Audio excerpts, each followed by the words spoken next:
No, I like talking about the split decision, though, because it's like part of your history now, right? Especially because you bounced back and looked awesome your next fight. That fight was sick. Highlight knockout that's going to always be shown now is awesome. Like, how do you get your mind right after a fight? Because I've been there. A fight you thought you won in a split decision, like you're on a 3 or 4 fight win streak before that, and it's kind of like all the momentum is taken out of your sails, but to bounce back and get that big win, like how do you deal with that? The cool thing about it was that majority of people thought I won. Yeah. You know what I mean? So that was a good thing about it. Obviously, there were, like you said, I was held on a cage too long, you know what I mean? But in the end, I still felt I did enough. Most people thought the same. So it wasn't really a big deal. It was just kind of like, all right. Good. It's out of my hands. What I'm going to do, I just got to move on to the next one and just get to it. So that's pretty much what we did. And Sweet. I just fully focused on the next guy.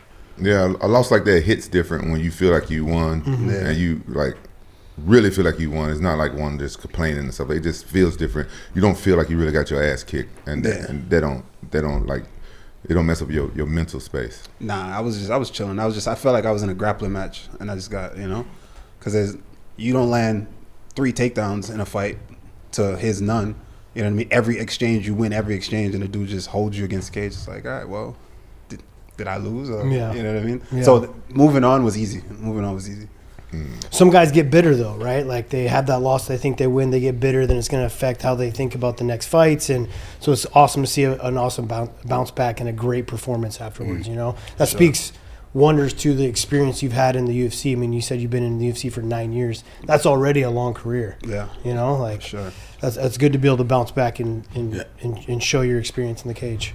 TJ, you talked about in the last podcast, Alex Pierre, the last fight, getting kind of put up against the cage, not really being able to work, coming off the cage, and then judges, and then when you let it go to the decision, things like that happen.